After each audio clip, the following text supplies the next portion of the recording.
कधीच नाही चुकणार तुमचे फेवरेट टीव्ही शोज झी5 सोबत, तेही एकदम फ्री।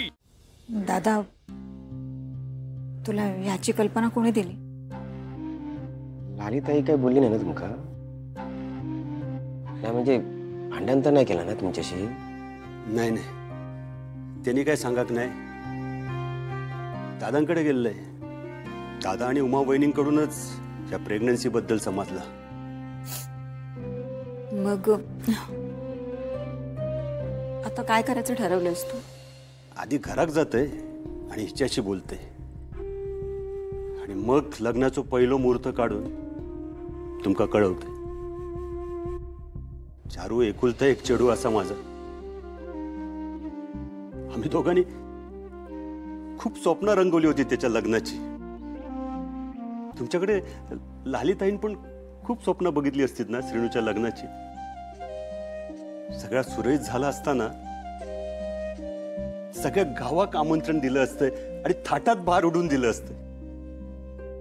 पण येळच अशी इली ना की सगळ्यांपासून लपून लग्न लावून द्यावचा लागतं ना।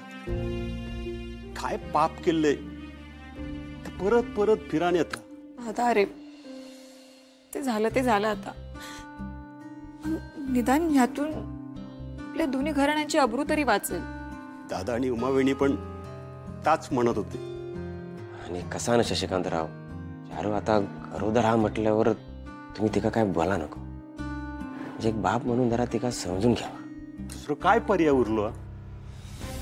चारू असे गुण उदत आला ह्या माहीत असताना तर आधीच त्याच्या गळ्यात धोंडो बांधून घरामागच्या इरीत ढकलून दिलं असतं। आता अरे पास झाला आता, असं काही बोलू नकोस आता।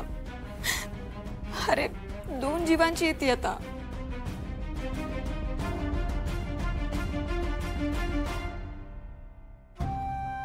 हे घे। हे काय दादा? अहो शशिकांतराव या काय हा? ठेव। चारू आणि तुमच्या सगळ्यांसाठी लागत ती खरेदी करा याच्यातून। अयो शशिकांतराव, खरं त्याची काही गरज नाही। आता लग्नाचा जो काही खर्च असतात ना तो आम्ही करू।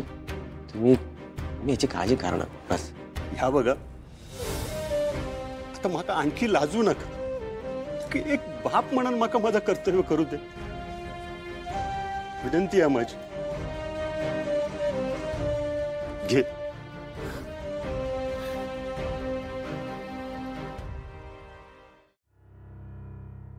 बाबा, तुम्ही आलात? तुम्ही सांगितलं सुद्धा नाही। बाबा तुम्ही ना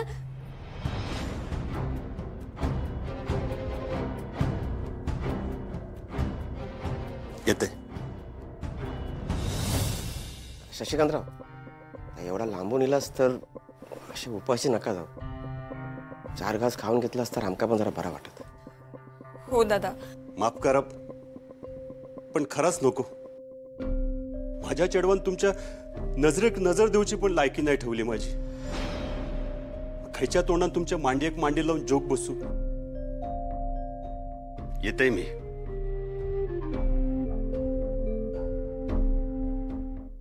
झी5 ॲप डाउनलोड करा आणि पहा सर्व एपिसोड्स एकदम फ्री।